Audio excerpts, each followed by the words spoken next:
যে লোকগুলি ফেসিবাদের বিরুদ্ধে সংগ্রাম করছিল, যারা গণভবন দখল করার জন্য যারা নাকি আগাইছিল, যদি সেই জালেমকে তাদের হাতে পাইতো তাহলে কি করত? যদি হেলিকপ্টারে না পালাইতে পারতো, তাদের হাতে পাইতো, তাহলে মানুষকে এরকম ধৈর্য নিজেদেরকে নিয়ন্ত্রণ করে রাখতে পারত। কিন্তু দেখেন নবী সাল্লাল্লাহু আলাইহি ওয়াসাল্লাম সেই প্রায় 20 বছর তাদের অত্যাচারে অতিষ্ঠ হয়েছেন, তাদের বাড়িঘর থেকে বের হইতে বাধ্য হয়েছেন, এরপরে একের পর এক যুদ্ধের কবলে পড়েছেন, আত্মরক্ষা করেছেন। এরপরে যখন তাদের উপর নিজের কর্তৃত্ব স্থাপিত হলো, নবী সাল্লাল্লাহু আলাইহি ওয়াসাল্লাম তাদেরকে জিজ্ঞাসা করলেন, মা তাযুন্নুনা মা আন্নী ফাইলুন বিকুম, তোমরা কি মনে করছো তোমাদের সাথে আজকে আমি মুহাম্মদের আচরণটা কেমন হতে পারে? আল্লাহ তাআলা আমাদেরকে যে মহা নিয়ামত দান করেছেন, নবী সাল্লাল্লাহু আলাইহি ওয়াসাল্লামের বাস্তব জীবনের মাধ্যমে নবীজি একজন পরিপূর্ণ সর্বোচ্চ গুণের অধিকারী হিসেবে আমরা যাতে নবীজিকে মডেল হিসেবে মেনে নিতে পারি, আমাদের জীবনের জন্য যাতে আর কোনো ব্যক্তি, আর কোনো তন্ত্র মন্ত্র, আর কোনো মতবাদ বা অন্য কোনো চিন্তাধারার দিকে আমাদের যেতে না হয়, পরিপূর্ণ একজন মানুষ হিসাবে আল্লাহ তাআলা নবীজিকে আমাদের জন্য মডেল হিসাবে করে দিয়েছেন। আমরা যারা নবীজির সিরাতকে যত বেশি চর্চা করব, যত বেশি জানতে পারবো, আমাদের ভিতর তত বেশি আলোকিত হবে, আমরা তত বেশি আল্লাহ তাআলার নৈকট্যশীল বান্দা হতে পারবো। আল্লাহ তাআলা যেমন ভাবে কোরআনের মতো নিয়ামত দান করেছেন, তেমনি ভাবে কোরআনের বাস্তব নমুনা দান করেছেন নবীজির মাধ্যমে। কোরআনের বাস্তব নমুনা দান করেছেন কার মধ্যে? নবীজির মধ্যে। আম্মা জান হযরত আয়েশা রাদিয়াল্লাহু তাআলা আনহাকে জিজ্ঞাসা করা হলো যে নবীজির সিরাত এবং খুলুকটা কি, যেটা সংক্ষেপে আমাদেরকে যদি বুঝিয়ে দিতেন। কোন একজন তাবিঈ প্রশ্ন করছে, হযরত আয়েশা রাদিয়াল্লাহু আনহা জবাবে বললেন যে খুলুকুহু আল কুরআন, নবীজির খুলুক, নবীজির সিরাত হচ্ছে কুরআন। অর্থাৎ কোরআনের মধ্যে আল্লাহ তাআলা যে যে জিনিসগুলির কথা আল্লাহর সন্তুষ্টির জন্য বলেছেন, যেগুলি প্রতিপালনের জন্য বলেছেন, যেগুলি বাস্তবায়নের জন্য বলেছেন, সব কিছুর বাস্তবায়ন নবীজির জীবনে ছিল। আর কোরআনের মধ্যে যে যে জিনিসের কথা আল্লাহ নিষেধ করেছেন, যে যে জিনিসের কথা আল্লাহ তাআলার অসন্তুষ্টি হিসেবে আল্লাহ তাআলা বলেছেন, সব কিছু থেকে নবীজি বিরত ছিলেন। ইয়ারদা বিরদাহু ওয়া ইয়াসখাতু বিসাখাতিহি, অর্থাৎ আল্লাহর সন্তুষ্টির সাথে নবীজির জীবন, আর আল্লাহর অসন্তুষ্টির বিষয়গুলিকে নবীজির পরিত্যাগ করণ, এই জিনিসটাই হচ্ছে নবীজির সিরাত।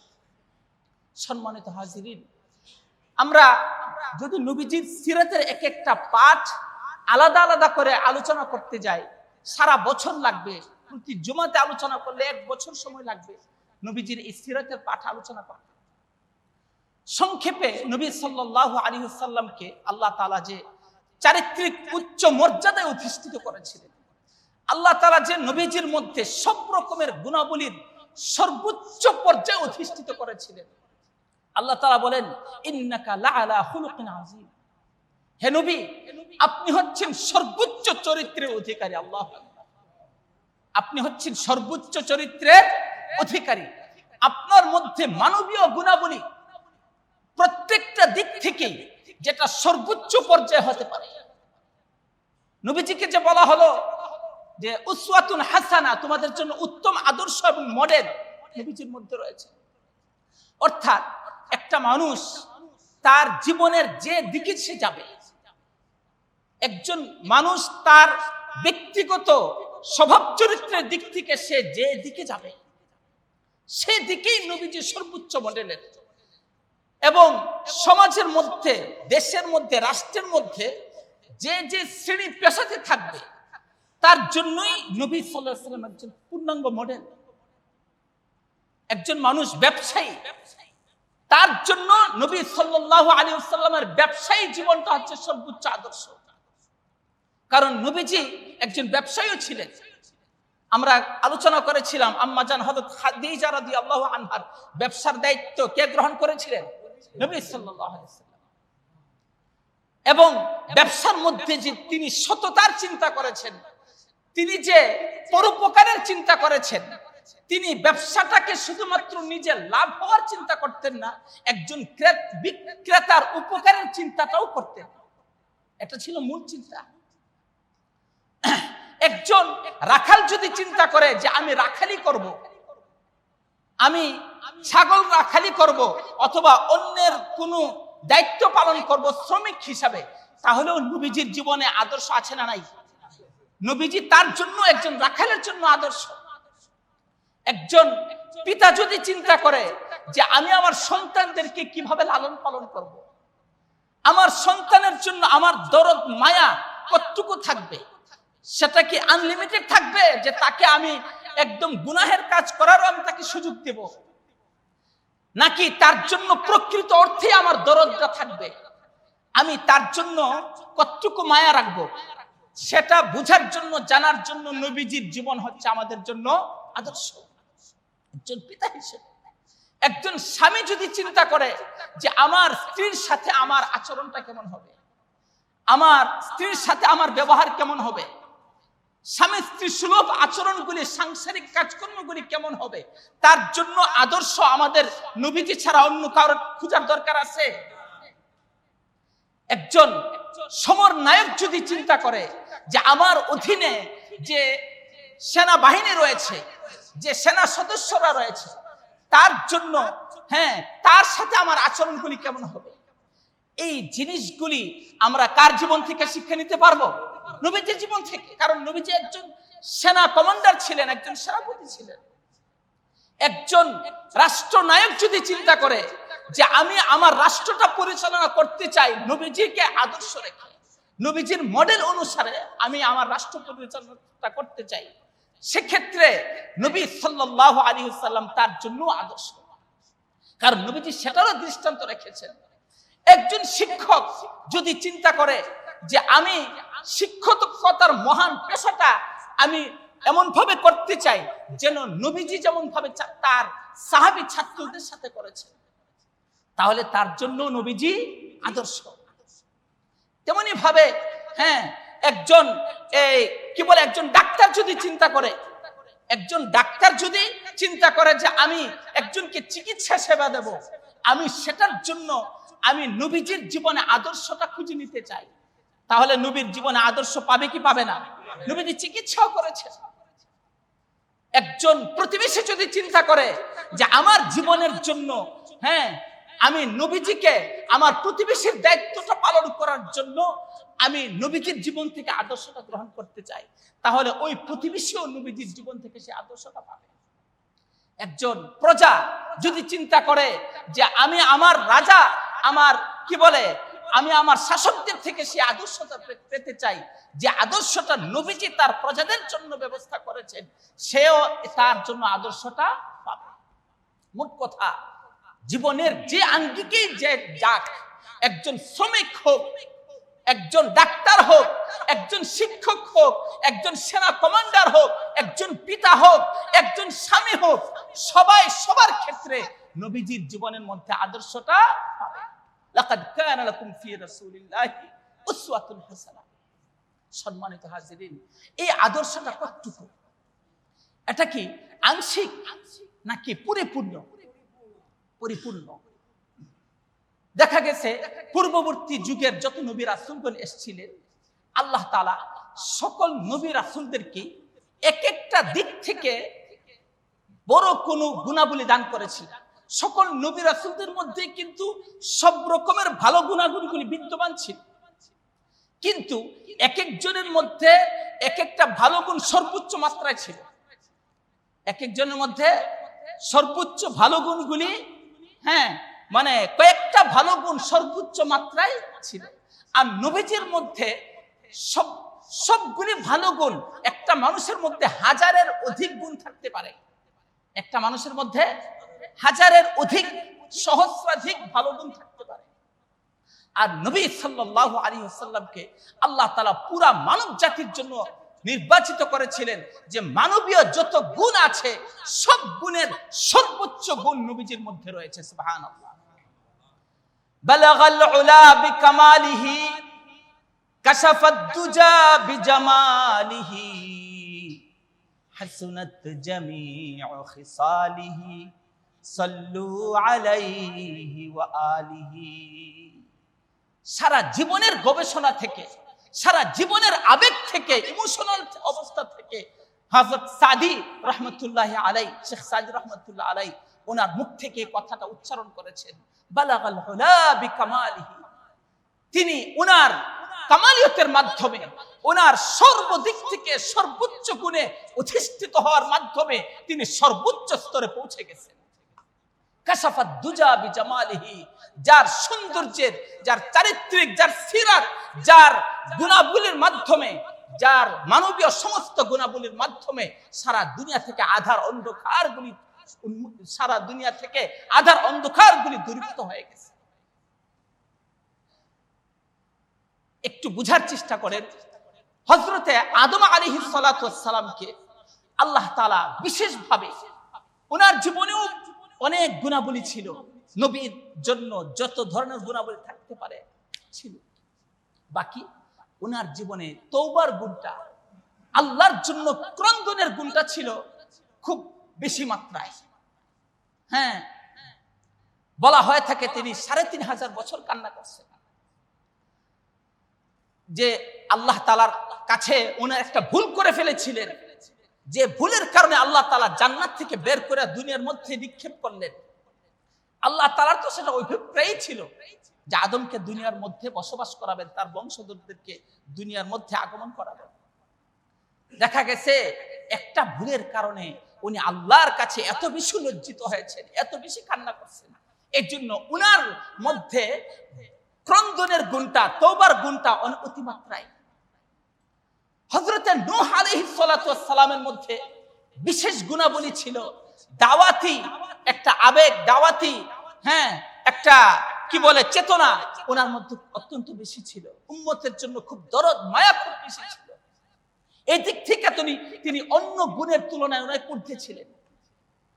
হযরতে ইব্রাহিম আলাইহিস সালাতু ওয়াস সালাম, ওনার মধ্যে নবী হিসাবে সব রকমের গুণ ছিল, বাকি তাওহীদবাদী চেতনা, তাওহীদবাদী একত্ববাদের চেতনা, হ্যাঁ এবং কি বলে মানে একটা বুদ্ধি বিবেক, বুদ্ধি বিবেচনা, মানে শিরকের বিরুদ্ধে সংগ্রাম করার চেতনা, সেটা ছিল অত্যন্ত বেশি। ওনার ছেলে হযরত ইসমাঈল আলাইহিস সালাতু ওয়াস সালাম, ওনার মধ্যেও অনেক গুণাবলী ছিল, বাকি ওনার মধ্যে কোমলতার গুণ, মানুষের সাথে সহমর্মিতার গুণ, পিতা মাতার প্রতি আনুগত্যের গুণটা ছিল অতিমাত্রায়, তুলনাবিহীন। হযরতে ইয়াকুব আলাইহিস সালাতু ওয়াস সালাম, হযরতে ইয়াকুব আলাইহিস সালাতু ওয়াস সালাম, ইসহাক আলাইহিস সালাতু ওয়াস সালাম, ওনাদের মধ্যেও ছিল মানুষের সাথে মিলমিশ হওয়া, সরলতার গুণটা ছিল অতিমাত্রায় ইয়াকুব আলাইহিস সালাতু ওয়াস সালামের মধ্যে। বাস যারা যে কথা বলতো বিশ্বাস করতেন, ওনার 10 ছেলেরে বিশ্বাস করছে না, বিশ্বাস করেই তো ওনার ছেলে ইউসুফকে সাথে দিয়েছে। এরকম সরলতার গুণটা ছিল ওনার মধ্যে খুব বেশি। হযরত ইউসুফ আলাইহিস সালাতু ওয়াস সালামের মধ্যে প্রজ্ঞার গুণটা ছিল অনেক বেশি, রাষ্ট্র পরিচালনার দক্ষতা, অর্থনৈতিক বড় রকমের একটা মেধা, দক্ষতা ছিল হযরত ইউসুফ আলাইহিস সালাতু ওয়াস সালামের মধ্যে অনেক বেশি। এরকম ভাবে হযরতে দাউদ আলাইহিস সালাতু ওয়াস সালামের মধ্যে অসীম সাহসিকতা ছিল, ওনার মধ্যে যুদ্ধের রণকৌশলের একজন রণবীর ছিলেন, যুদ্ধের কলা কৌশল উনি খুব গভীরভাবে রপ্ত ছিল। অন্যান্য গুণের মধ্যে এই গুণগুলি ছিল ওনার মধ্যে অনেক বেশি। হযরতে সুলাইমান আলাইহিস সালাতু ওয়াস সালামের মধ্যে রাজকীয় জৌলুস, রাজকীয় মানে কি বলে জাকজমকতা এবং রাজকীয় প্রজ্ঞা, বিচার প্রজ্ঞা, এই জিনিসগুলি ছিল হযরত সুলাইমান আলাইহিস সালাতু ওয়াস সালামের মধ্যে অতিমাত্রায় বেশি। এরকম ভাবে হযরতে আইয়ুব আলাইহিস সালাতু ওয়াস সালাম, ওনার জীবনটা তো ধৈর্যের ইতিহাস। ওনার জীবনে অন্য যত ভালো গুণাগুলি ছিল, এর মধ্যে সবচেয়ে বেশি ছিল কি ধৈর্যের গুণ। হ্যাঁ, আল্লাহর প্রতি খুব ইবাদতের মধ্যে জীবন কাটানো, এই গুণটা ছিল খুব বেশি। হযরতে জাকারিয়া আলাইহিস সালাতু ওয়াস সালামের মধ্যে ছিল দুনিয়া বিমুখতা, দুনিয়া বিমুখ থেকে মানুষের সাথে সরলভাবে জীবন যাপন করা, এই গুণগুলি ছিল বেশি। হযরতে মূসা আলাইহিস সালাতু ওয়াস সালাম, ওনার জীবনটা ছিল সংগ্রামী জীবন। ওনার জীবনের বনে ইসরাইলের সাথে কি বলে, প্রথম দিকে ফেরাউনের বিরুদ্ধে উনি অত্যন্ত সাহসিকতার সাথে ফেরাউনের বিরুদ্ধে লড়াই করেছেন। এরপরে বনে ইসরাইলের সাথে একের পর এক তিনি সংগ্রামের সাথে ওনার জীবন যাপন করেছেন। ওনার মধ্যে ছিল বাতিলের বিরুদ্ধে সংগ্রামের চেতনাটা প্রবল। হযরতে হারুন আলাইহিস সালাতু ওয়াস সালাম, ওনার মধ্যে ছিল বাগ্মিতা, বক্তব্য রাখতেন এমন ভাবে মানুষকে খুব জজবার অবস্থায় নিয়ে যেতেন, মানুষের মধ্যে খুব সুন্দরভাবে সাবলীল ভাবে সবকিছু বুঝাই দিতে পারতেন। হযরত হারুন আলাইহিস সালাতু ওয়াস সালামকে আল্লাহ তাআলা ওই দিক থেকে বড় রকমের গুণদান করেছিলেন। হযরতে ঈসা আলাইহিস সালাতু ওয়াস সালাম, ওনার মধ্যে ছিল দারিদ্র্যের জন্য সবর, উম্মতের জন্য বড় রকমের ফিকির এবং উম্মতের জন্য ত্যাগ তিতিক্ষা। বলে যে সমস্ত নবী রাসূলদেরকে আল্লাহ তাআলা কোরআনের মধ্যে 22-23 জন নবীর কথা আলোচনা করছেন। এর মধ্যে এক এক নবীর এক এক দিকের বড় বড় গুণের কথা আল্লাহ তাআলা ইঙ্গিত করেছেন বা সরাসরি বলেছেন। আর যত গুণাবলী যত নবী রাসূলদের জন্য আল্লাহ তাআলা উল্লেখ করেছেন, সব গুণাবলীর সমাহার যখন যেটা হবে, যেটা সব গুণাবলীর সর্বোচ্চ স্তর যেটার মধ্যে হবে, আমাদের নবীজিকে আল্লাহ তাআলা সেই সমস্ত গুণের সমাহার, সব গুণের সম্মিলন আমাদের নবীজির মধ্যে আল্লাহ তাআলা দান করেছিলেন। এই জন্য বলেছেন বালাগাল উলা বিকামালিহি, তিনি সর্বোচ্চ স্তরে অধিষ্ঠিত হয়েছেন তার সমস্ত কামালিয়তের গুণের মাধ্যমে। কাশাফাদ দুজা বিজামালিহি, আল্লাহ তাআলা তার মাধ্যমে সারা দুনিয়া থেকে অন্ধকারকে দূরীভূত করে দিয়েছে। অন্য নবী রাসূলদেরকে আল্লাহ তাআলা নির্দিষ্ট কওমের জন্য পাঠাতেন, অন্য নবী রাসূলদেরকে নির্দিষ্ট একটা সময়কালের জন্য দুনিয়াতে পাঠিয়েছেন, অন্য নবী রাসূলদেরকে নির্দিষ্ট একটা এলাকার জন্য আল্লাহ তাআলা পাঠিয়েছেন। আর আমাদের নবী মুহাম্মদুর রাসূলুল্লাহ সাল্লাল্লাহু আলাইহি ওয়াসাল্লামকে আল্লাহ তাআলা বিশ্ব জাহানের জন্য, সারা দুনিয়াবাসীদের জন্য রহমত হিসেবে পাঠিয়েছে। ওয়ামা আরসালনাকা ইল্লা রাহমাতাল লিল আলামিন। নবী সাল্লাল্লাহু আলাইহি ওয়াসাল্লাম, ওনার জীবনের সিরাতের একটা বড় অংশ ছিল যে তিনি সবকিছুর মধ্যে আল্লাহ তাআলার কাছে নিজেকে সমর্পণ করতেন। আল্লাহর কাছে তিনি সম্পূর্ণরূপে নিজেকে সমর্পণ করতেন উম্মতের জন্য। এটা বড় একটা তাওহীদবাদী চেতনা। একটা ঘটনার মধ্যে আসছে, নবী সাল্লাল্লাহু আলাইহি ওয়াসাল্লাম এক যুদ্ধ থেকে ফিরে আসছে। দেখা গেছে একটা গাছের মধ্যে তলোয়ারটাকে লটকাই দিয়া নবী সাল্লাল্লাহু আলাইহি ওয়াসাল্লাম একটু রেস্ট নিতেছেন, বিশ্রাম নিতেছেন। এর মধ্যেই এক বেদুইন আয়েশা নবীজির তলোয়ারটাকে জট করে হাতে নিল, তলোয়ারটাকে কুশমুক্ত করে নবী সাল্লাল্লাহু আলাইহি ওয়াসাল্লামকে ডাক দিল, মুহাম্মদ মান আনা আনকাদাকা মিন্নি, এখন তোমাকে আমার কাছ থেকে কে বাঁচাবে? অর্থাৎ নবীজিকে সে হত্যা করবে। নবী সাল্লাল্লাহু আলাইহি ওয়াসাল্লামের সাথী সঙ্গীরা দূরে দূরে অবস্থিত, অর্থাৎ এই অবস্থার মধ্যে সে নবীজিকে হত্যা করে ফেলতে পারবে, কিন্তু নবীজি ঘুম থেকে উঠছেন আচমকা। এই অবস্থার মধ্যে নবী সাল্লাল্লাহু আলাইহি ওয়াসাল্লামের দিলের মধ্যে এমন অন্য কোন চিন্তা আসে না যে আমি তারে কিভাবে প্রতিহত করতে পারি, অথবা তার কাছ থেকে আমি সময় ক্ষেপণ করে কিভাবে আমার সাথী সঙ্গীদেরকে আমার ধারে কাছে নিয়ে আসতে পারি, অথবা তার কাছ থেকে সিলিন্ডার করে কিভাবে বাঁচা যায়। এই ধরনের কোন কলা কৌশলের চিন্তা না, বাস ঘুম থেকে উঠছেন, এখন তো কিছু না বুঝে ওঠার মতোই অবস্থা। এমন একটা পরিস্থিতির মধ্যে নবীজির দিল থেকে আসলো, নবীজির মুখ দিয়ে উচ্চারণ করলেন যে আল্লাহ তাআলাই আমাকে বাঁচাবে। তাহলে নবী সাল্লাল্লাহু আলাইহি ওয়াসাল্লাম যেমন ভাবে জাগ্রত অবস্থায় সর্বাবস্থায় আল্লাহ তাআলাকে স্মরণ করতেন, ঘুমের মধ্যেও নবীজি আল্লাহ তাআলাকে স্মরণ করতেন। হাদিসের মধ্যে আসছে নবীদের দিল ঘুমায় না, চোখ ঘুমায় কিন্তু দিল ঘুমায় না। আল্লাহ নবী সাল্লাল্লাহু আলাইহি ওয়াসাল্লাম নিঃসংকোচে জবাব দিলেন যে আল্লাহ তাআলাই আমাকে রক্ষা করবেন। অর্থাৎ নবীজির দিলের মধ্যে সর্বদা আল্লাহর প্রতি আশ্রয়ের বিষয়টাই সর্বদা দিলের মধ্যে কাজ করত। ওই ব্যক্তির হাত থেকে তখন তলোয়ারটা পড়ে গেল, তার হাত নিস্তেজ হয়ে পড়ল। কে বাঁচাইছেন নবীজিকে? আল্লাহ বাঁচাইছেন। এরপরে সে কালিমা পড়তে বাধ্য হয়ে গেল। আল্লাহ নবী সাল্লাল্লাহু আলাইহি ওয়াসাল্লাম জীবনের এত দুঃখ কষ্ট, এত জ্বালা যন্ত্রণা, এত ধরনের বিপদ আপদ, এত ধরনের মুসিবত, সবকিছুর পরেও সব সময় আল্লাহর দিকে নিজেকে এমন ভাবে সমর্পণ করে রাখতেন যে কখনোই আল্লাহ তাআলার কথা নবীজির দিল থেকে বিস্মৃত হতো না। হাদিসে আসছে নবীজি যখন কোনো পেরেশানগ্রস্ত হইতেন নামাজের মধ্যে দাঁড়ায় যেতেন। যখন কোনো বিরূপ পরিস্থিতি আসতো, প্রতিকূল পরিস্থিতি আসতো, নবীজি তখন সাথে সাথে নামাজের মধ্যে দাঁড়ায় যাইতে। আল্লাহ নবী দেখেন হিজরত করতেছেন, রাত্রে বেলা বের হয়ে গেলেন, গারে সাউরের মধ্যে যা অবস্থান করলেন।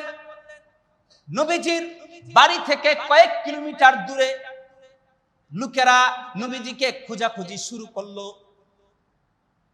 মনে তারা কুরাইশরা ঘোষণা দিল যারা নবীজিকে ধরতে পারবে তাদের জন্য 100 উট পুরস্কার দেওয়া হবে। কয়েক লক্ষ টাকা এক একটা উটের মূল্য, 100 উট তাকে দেওয়া হবে। দেখা গেছে তারা নবীজিকে খোঁজাখুঁজি করতে লাগলো। গারে সৌরের কাছাকাছি চলে আসলো। হযরতে আবু বকর রাদিয়াল্লাহু তাআলা আনহু তাদের পায়ের দিকে খেয়াল করে পায়ের দিকে তাকিয়ে নবীজিকে বলতেছেন, ইয়া রাসূলুল্লাহ, আমার তো চরম অস্থিরতা কাজ করছে। এরা তো যদি নিজেদের পায়ের দিকে তাকায়, গুহার ভিতরে যদি একটু উকি দেয় তাহলে আমাদেরকে দেখে ফেলবে। আল্লাহ নবী সাল্লাল্লাহু আলাইহি ওয়াসাল্লাম সামান্যতম বিচলিত হন নাই। আল্লাহর প্রতি এত অগাধ বিশ্বাস, অর্থাৎ সর্বটা ক্ষেত্রে সব সময় আল্লাহর প্রতি নিজেকে এমন ভাবে সমর্পণ করতেন। নবীজি একদম ধীর শান্তভাবে জবাব দিলেন যে আল্লাহ তাআলাই আমাদের জন্য যথেষ্ট। আবু বকর, যে দুইজনের জন্য তৃতীয় আরেকজন আছে, তার ব্যাপারে তোমার এত কিসের পেরেশানি? আল্লাহ তাআলা নবীজিকে বাঁচাইছেন কি বাঁচাইছেন না? বাঁচাইছেন।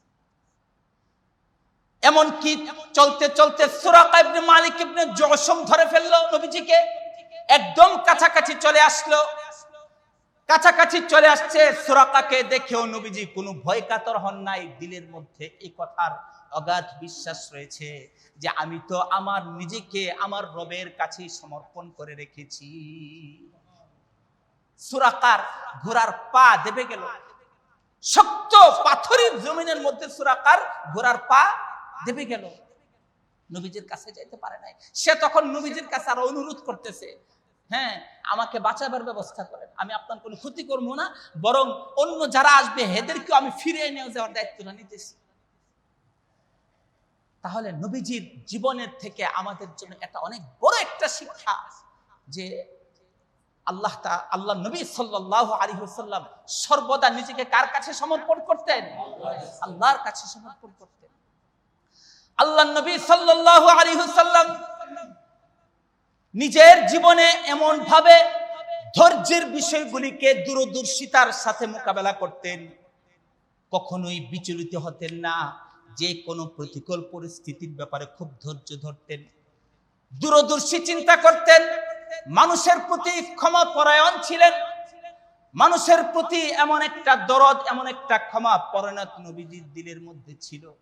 চিন্তা করে দেখেন, যে লোকগুলি নবীজিকে হত্যা করার জন্য বারংবার চেষ্টা করেছে, আল্লাহ নবীর সেজদার মধ্যে গিয়েছেন, মাথার উপরে উটের নারী ভুঁড়ি চাপাই দিছে, কখনো কখনো নবীজির গলার মধ্যে চাদর দিয়া টানাটানি করেছে নবীজিকে শ্বাসরোধ করে হত্যা করে ফেলার জন্য। নবীজিকে বিভিন্নভাবে অত্যাচার নির্যাতন করেছে।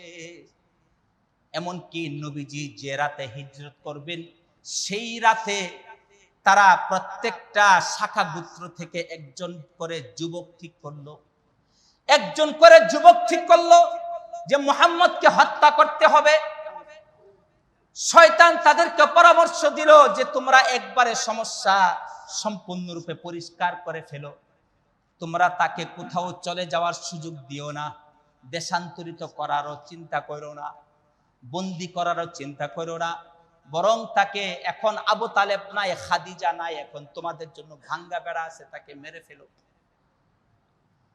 এরা চিন্তা করলো একজন যুবক যদি যায় তাকে হত্যা করে, কয়েকজন যদি যায় তাকে হত্যা করে, তাহলে যে গোত্রের লোকেরা তাকে হত্যা করবে ওই গোত্রের বিরুদ্ধে মুহাম্মদের গোত্র বনি হাশিম তো তাদের বিরুদ্ধে মোকাবেলা করতে আসবে। এই জন্য তারা বুদ্ধি করলো প্রত্যেক গোত্র থেকে একজন করে যুবক নিব, যাতে করে বনি হাশিম পরবর্তীতে এমন কোনো চিন্তা না করতে পারে, কারণ সব গোত্রের বিরুদ্ধে তো বনি হাশিম লড়ার মতো সাহস তাদের থাকবে না। এই জন্য প্রত্যেক গোত্র থেকে একজন একজন করে যুবক ঠিক করে তারা লড়ার চিন্তা করলো। দেখা গেছে নবী সাল্লাল্লাহু আলাইহি ওয়াসাল্লাম তাদের চোখের মধ্যে মাটির ধুলা দিয়ে নবীজি বের হয়ে আসলেন। হযরত আলী রাদিয়াল্লাহু আনহুকে নবীজির খাটের মধ্যে শোয়াই দিয়ে আসলেন। শোয়াই দিয়ে আসছেন কিসের জন্য?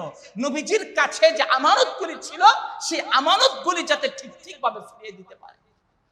চিন্তা করেন, যে লোকগুলি নবীজিকে হত্যা করার জন্য যাচ্ছে, এই লোকগুলির আমানতকে ফিরিয়ে দেওয়ার চিন্তা করতেছেন নবীজি।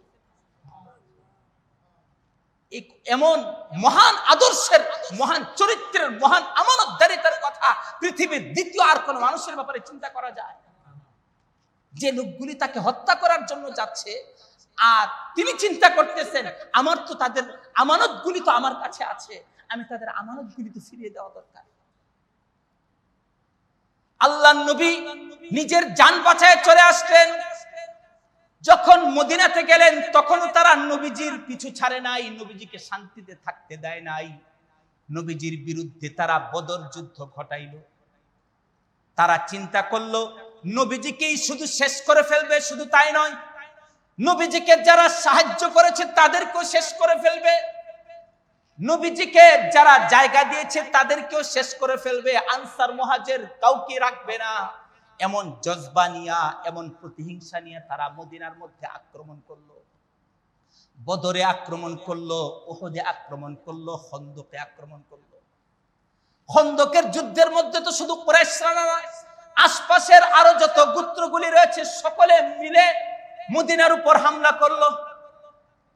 একে একে তাদের বিরুদ্ধে সেই খাইবারের যুদ্ধ হলো, তাবুকের যুদ্ধ হলো, মুতার যুদ্ধ হলো, বড় বড় ৫-৭টা যুদ্ধ হইল। নবীজি ২৭টা যুদ্ধের নেতৃত্ব দিয়েছেন। নবী সাল্লাল্লাহু আলাইহি ওয়াসাল্লাম আকবরে তাদের বিরুদ্ধে যুদ্ধে লিপ্ত হতে চান নাই, চাইলেন সততার বিজয় হোক, আদর্শের বিজয় হোক, দ্বীনদারির বিজয় হোক। আল্লাহর নবীর বিরুদ্ধে তারা এমন ভাবে একের পর এক লেগে গেছে, নবীজিকে শেষ করে দেওয়ার জন্য বারংবার চেষ্টা করেছে। মুসলমানদের সহায় সম্পত্তিকে রেখে তারা মুসলমানদেরকে দেশ থেকে তাড়িয়ে দিয়েছে। নবুয়তের ৫ম সনে কতজনকে তারা হাবশায় তাড়িয়ে দিয়েছে। নবুয়তের ১২-১৩ সনে কত মুসলমানদেরকে তারা মদিনার মধ্যে তাড়িয়ে দিয়েছে, তাদের সহায় সম্পত্তিগুলি রেখে দিয়েছে। এত কিছুর করার পরে যারা নাকি বারংবার এই চেষ্টা করলো নবীজিকে হত্যা করার, মুসলমানদেরকে নিশ্চিহ্ন করে ফেলার, মদিনাকে দুনিয়ার বুক থেকে নিশ্চিহ্ন করে ফেলার এত চেষ্টা যারা করলো, এত শত্রুতামি যারা করলো, এরপরে যখন ৮ম হিজরিতে আল্লাহ তাআলা মক্কা বিজয় দান করলেন, নবীজি যখন মক্কার দখলদারি নবীজির হাতে আসলো, নবীজি যখন মক্কারও শাসনকর্তা হিসেবে আবির্ভূত হলেন, তখন কুরাইশরা কি মনে করতেছিল? স্বাভাবিকভাবে এবার তো মুহাম্মদ আমাদেরকে ছাড়বে না, এবার মুহাম্মদের কাছ থেকে আমাদের কোনো নিস্তার নাই। চিন্তা করে দেখেন, যে লোকগুলি ফেসিবাদের বিরুদ্ধে সংগ্রাম করছিল, যারা গণভবন দখল করার জন্য যারা নাকি আগাইছিল, যদি সেই জালেমকে তাদের হাতে পাইতো তাহলে কি করত? যদি হেলিকপ্টারে না পালাইতে পারতো, তাদের হাতে পাইতো, তাহলে মানুষকে এরকম ধৈর্য নিজেদেরকে নিয়ন্ত্রণ করে রাখতে পারতো? কিন্তু দেখেন নবী সাল্লাল্লাহু আলাইহি ওয়াসাল্লাম সেই প্রায় 20 বছর তাদের অত্যাচারে অতিষ্ঠ হয়েছেন, তাদের বাড়িঘর থেকে বের হতে বাধ্য হয়েছেন, এরপরে একের পর এক যুদ্ধের কবলে পড়েছেন, আত্মরক্ষা করেছেন। এরপরে যখন তাদের উপর নিজের কর্তৃত্ব স্থাপিত হলো, নবী সাল্লাল্লাহু আলাইহি ওয়াসাল্লাম তাদেরকে জিজ্ঞাসা করলেন, মা তাযুন্নুনা মা আন্নী ফাইলুন বিকুম, তোমরা কি মনে করছো তোমাদের সাথে আজকে আমি মুহাম্মদের আচরণটা কেমন হতে পারে? কুরাইশদেরকে জিজ্ঞাসা করলেন। এরা কিন্তু মুসলমান হয় নাই তখন। কুরাইশরা চরম অসহায় হয়ে, নিজেদের জীবনের ব্যাপারে সম্পূর্ণ নিরাশ হয়ে, তারা তখন নবীজির একটু মায়া আকর্ষণ করার চেষ্টা করতেছেন, বলতেছেন, আখুন করিম ওয়াবনু আখিন করিম, হ্যাঁ তুমি তো একজন দরদি ভাই, তুমি একজন সম্ভ্রান্ত ভাই, আর তুমি একজন সম্ভ্রান্ত ব্যক্তির সন্তান, কাজী তোমার কাছে আমরা তো তোমার ভদ্র আচরণটা, তোমার দরদি আচরণটাই আশা করছি। এরা নবীজিকে চিনতো, জানতো, মক্কায় থাকা অবস্থায় নবীজিকে চিনতো, জানতো। আবু জেহেলকে একজন মুশরিক জিজ্ঞাসা করছে, মুহাম্মদ কি সত্যবাদী না মিথ্যাবাদী? তুমি আমার কাছে আসো, কানে কানে বলি। আবু জেহেল নবীজির ব্যাপারে সার্টিফিকেট করতেছে, মা কাযাবা মুহাম্মাদুন কাত্তু, মুহাম্মদ জীবনে কখনো মিথ্যা বলে নাই, মুহাম্মদ জীবনে কারো কষ্ট দেয় নাই, মুহাম্মদ সর্বোচ্চ চরিত্রের অধিকারী ছিলেন। যেখানে তারা যুদ্ধমুখী মনোভাব হজরে আসওয়াদকে স্থাপন করবে, এই নিয়ে তখন আরব গোত্রগুলি এই মহাসম্মানের জায়গাটা কে দখল করবে, তাদের মধ্যে যখন চরম একটা যুদ্ধমুখী অবস্থা, তখন তারা সকলেই সমবেত হয়ে নবী মুহাম্মদ সাল্লাল্লাহু আলাইহি সাল্লামের প্রতি তারা আস্থাভাজন হয়েছেন, তার প্রতি তারা আস্থা রেখে বলেছেন, এই লোক যদি করে তাহলে আমাদের আর কোনো আপত্তি না, কারণ সে হচ্ছে আমাদের মধ্যে আল আমিন। চিন্তা করে দেখেন, তখন তারা নবীজির দয়া, মায়া, দরদ, ভালোবাসা এগুলির প্রতি আস্থাশীল হয়ে তারা সকলেই নবীর প্রতি একটা আস্থা রাখলো, আকাঙ্ক্ষা জাগলো যে হইতে পারে মুহাম্মদ তো আমাদেরকে ক্ষমা করেও দিতে পারে। আল্লাহ নবী সকলের জন্য সাধারণ ক্ষমা ঘোষণা করে দিলেন, আনতুমুত তুলাকা, তোমরা সবাই মুক্ত, তোমাদের সবাইকে ক্ষমা করে দেওয়া হবে। সুবহানাল্লাহ। আল্লাহ নবীর জীবনের এই যে দরদি, জীবনের স্বাভাবিকত্বের বিষয়গুলি, মানুষের সাথে কিভাবে তিনি মিশতেন, আমরা তো একটু উচ্চ পর্যায়ে গেলেই, হ্যাঁ আলেম হোক বা গায়রে আলেম হোক, নিজেদেরকে অনেক সম্মানের অবস্থানে মনে করি, কিন্তু নবীজির জীবনে সম্মানের অবস্থায় করতেন না। এমনকি নবীজির জন্য কেউ যদি উঠা দাঁড়াইতো, নবীজি বিরক্ত হইতেন। আল্লাহ নবীকে যে কোনো সাধারণ একটা মানুষ, একটা মাথার মধ্যে সমস্যা একটা মহিলা একবার নবীজিকে তো নিয়ে গেছেন, আমার সাথে চলে, নবীজি নির্দ্বিধায় তার সাথে দীর্ঘ পথ হাঁটে গেছে। আল্লাহ নবী সাল্লাল্লাহু আলাইহি সাল্লাম সকলের দিলকে খুশি করার চেষ্টা করতেন। জীবনের সমস্ত স্বাভাবিকত্ব বিষয়গুলি নবীজির মধ্যে বিদ্যমান ছিল। পরম দূরদর্শিতার অধিকারী ছিলেন। সেই মক্কা সুলহে হুদাইবিয়ার সময় যখন কাফের মুশরিকরা নবীজিকে আটকাই দিল, 1400 সাহাবীকে আটকাই দিল, 450 কিলোমিটার দূরে গেছে উমরা করার জন্য, 450 কিলোমিটার পথ পাড়ি দিয়ে গেছে, 10-12 দিন সফর করে এই অবস্থার মধ্যে এরা আটকাই দিল। কিন্তু আটকাই দেয়া, এরা বলতেছে না, কোনোভাবেই উমরা করতে দেওয়া যাবে না, মক্কার মধ্যে ঢোকার সুযোগ দেওয়া যাবে না। এরপরে নবীজির পক্ষ থেকে প্রস্তাব আসলো, তাহলে তোমরা কি করতে চাও, শান্তিপূর্ণভাবে সমাধান করো। এরা তখন প্রস্তাব দিল, এই বছর এমনি চলে যেতে হবে। নবীজির মধ্যে, তাদের মধ্যে একটা চুক্তি সাধনের জন্য বলতেছে যে মুহাম্মাদুর রাসূলুল্লাহ এবং কুরাইশের মধ্যে চুক্তি। এরা বলে যে রাসূলুল্লাহ নাম শব্দটা লেখা যাবে না। নবীজি বলতেছেন ঠিক আছে, কাটতে দাও। এরা বলতেছেন আগামী বছর আসবেন, শুধু 3 দিনের জন্য থাকতে পারবেন। নবীজি সেটাতেও রাজি হয়ে গেলেন। সাহাবায়ে কেরাম গরম হয়ে যাচ্ছেন, উমর রাদিয়াল্লাহু আনহু সহ্য করতে পারতেছেন না। আপনি কি সত্য রাসূল নন? বলে যে হ্যাঁ। কুরআন কি সত্য নয়? বলে যে হ্যাঁ। তাহলে আমরা এই সমস্ত পরাজয়গুলি কেন মেনে নেব? বলতেছেন, হ্যাঁ, আপনারা যদি মদিনা থেকে কোন লোক এই কাফের হয়া মানে পুনরায় যদি তার আগের ধর্মের অবস্থায় যদি মক্কায় চলে আসে, আমরা তাকে ওয়েলকাম জানাবো, আমরা তাকে জায়গা দিতে পারবো। কিন্তু মক্কা থেকে কোন লোক যদি মুসলমান হয়ে যায় মদিনায়, তাহলে তাকে জায়গা দেওয়া যাবে না। নবীজি বললেন, ঠিক আছে, এটাও মেনে নাও। নবীজিকে আল্লাহ তাআলা সর্বকালের সর্বশ্রেষ্ঠ দূরদর্শিতা দান করেছিলেন। নবীজি সর্বদিক থেকে সর্বোচ্চ গুণের অধিকারে অধিষ্ঠিত হয়েছিলেন। আল্লাহ তাআলা নবীজিকে এরকম শ্রেষ্ঠত্বের চরম পর্যায়ে নিয়ে গিয়েছিলেন আল্লাহ তাআলার মাধ্যমে। এই জন্য সারা দুনিয়ার মধ্যে এখন 200 কোটির মতো মুসলমান আল্লাহ নবীর অনুসারী, আল্লাহ নবীর ফলোয়ার।